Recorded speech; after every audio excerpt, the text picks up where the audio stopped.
Hasto PDIP disebut tega menyumpahkan Jokowi dalam pidato di HUT RI.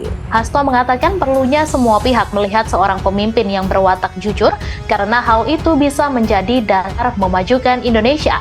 Hasto kemudian menyinggung tentang kisah pewayangan ketika tokoh pemimpin Pandawa Yudhistira memiliki watak jujur.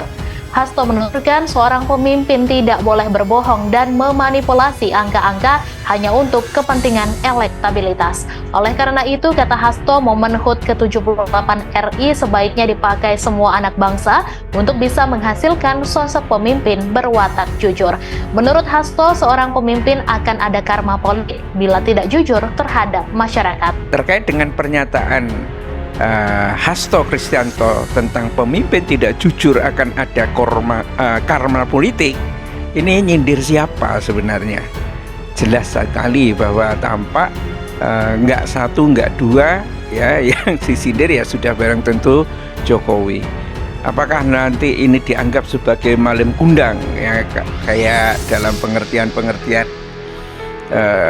mitologi ya yang ada di daerah Padang itu gitu ya, di mana seorang anak ya karena dibesarkan oleh ibunya dengan cinta dan kasih sayangnya, setelah menjadi besar ya lupa diri, bahkan tidak mengakui ibunya itu sendiri. Itu maling kundang, pemirsa. Ya, memang sulit untuk menyembunyikan perasaan Pak Prabowo ya soal kedekatannya dengan Jokowi yang kemudian dikaitkan dengan endorsement dan dukungan politik maju Pilpres. Saya kira sudah menjadi konsumsi umum, Mbak Vera, di mana Pak Jokowi itu memang sedang mengalami hubungan yang agak rumit dengan PDIP dan lebih dekat misalnya kepada Prabowo Subianto. Sudah begitu banyak fakta-fakta politik, sudah banyak bahasa-bahasa yang sebenarnya arahan dukungan politik Jokowi itu mengarah kepada Prabowo Subianto ya. Tidak melihat ada keuntungan besar bagi Pak Jokowi ya, karena menurut saya ini lebih karena ada ketegangan antara Pak Jokowi dengan PDI Perjuangan ya. Memang kalau kita baca setelah PDI Perjuangan mendeklarasikan Ganjar sebagai calon presiden, justru hubungan Pak Jokowi dengan Ganjar dan PDI Perjuangan itu kelihatan malah makin jauh, bukan makin dekat gitu. Dan sebaliknya hubungan Pak Jokowi dengan Pak Prabowo itu kelihatan makin akrab, sampai kemudian peristiwa pada hari ini kan. Sulit bagi kita untuk menyatakan bahwa Pak Jokowi tidak terlibat dalam peristiwa ini gitu ya, karena seperti tadi Bung Toto mengatakan, berbagai data justru menunjukkan betapa dalamnya keterlibatan Pak Jokowi dan ketergantungan partai-partai ini pada keputusan Pak Jokowi tentang siapa yang akan menjadi teman koalisi mereka gitu. Jadi tidak mengherankan kalau kemudian di setiap event, termasuk event penting ketika menerima dukungan politik dari Golkar dan PAN, Pak Prabowo sama sekali misalnya tidak bisa menghindar kedekatannya dengan Pak Jokowi. Jadi penyebutan bahwa kami ini tidak perlu malu-malu sebagai bagian dari timnya Jokowi, tim pemerintahan Jokowi adalah sebagai bentuk penegasan bahwa segala orkestrasi politik yang ada pada hari ini sebagai bentuk dukungan terhadap Prabowo Subianto itu adalah tentu hasil komunikasi ya dengan Jokowi, terlepas dari apapun tafsir-tafsir yang lain. Tapi bagi saya, entah itu sikap politik Golkar, entah itu sikap politik PAN, termasuk PKB, saya kira pasti dikomunikasikan dengan Pak Jokowi. Mungkin bahasanya bukan perintah. Dan oleh karena itulah bagi saya agak sulit menjelaskan kalau bukan Pak Jokowi atau mengatakan bahwa Pak Jokowi tidak berada dalam situasi ini gitu ya. Nah, kalau ditanyakan kemudian ada apa untungnya bagi Pak Jokowi, saya rasa justru bacaan saya negatifnya jauh lebih besar dari untungnya gitu. Kenapa? Satu-satunya yang menguntungkan beliau itu kan ya mengandaikan ada dua hal. Pertama adalah partai-partai ini akan dukung Pak Jokowi sampai nanti masa jabatannya berakhir dan setelah beliau tidak lagi menjabat sebagai presiden.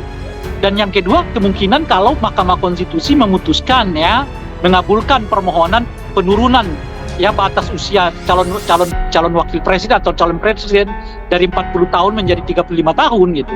Yang kemungkinan ya Pak Prabowo akan dipasangkan dengan Gibran.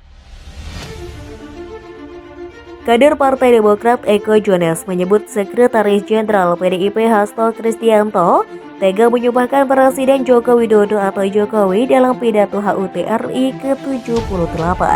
Dalam pidatonya, Hasto mengatakan pemimpin yang tidak jujur akan mendapatkan karma politik dan menurut Eko Jones, sumpah yang diucapkannya mengarah pada Presiden Jokowi. kok tega bener Hasto nyumpahin Pak Jokowi ya? Ucapnya dikutip Newsworthy dari Twitter pribadinya pada Jumat 18 Agustus.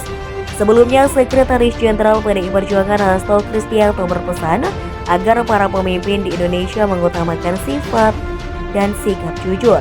Pernyataan tersebut disampaikan Hasto saat menjadi Inspektur Upacara HUT ke-78 Republik Indonesia di Sekolah Partai PDIP Lenteng Agung, Jakarta Selatan pada Kamis 17 Agustus. Ini syarat yang paling penting, seorang pemimpin tidak bisa melakukan suatu manipulasi demi elektoral, katanya dikutip dari Suara. Hasto mengatakan sifat jujur itu yang perlu ditanamkan kembali dalam memperingati kemerdekaan ke-78 Republik Indonesia. Ia juga berharap pemimpin ke depan benar-benar dapat berlaku jujur, sebab bila kejujuran itu diabaikan, menurut Hasto karma politik akan berlaku. Karena kalau tidak jujur, saudara-saudara sekalian, akan ada suatu karma politik. Itulah keyakinan spiritualitas kita sebagai bangsa yang bertuhan, kata Hasto. Ia dalam paparan upacara turut menyampaikan pesan dari Ketum PDIP Megawati Soekarno Putri terkait dengan pemimpin. Mengapa Ibu Mega selalu menegaskan kalau melihat pemimpin itu ketika turun, apakah rakyat antusias?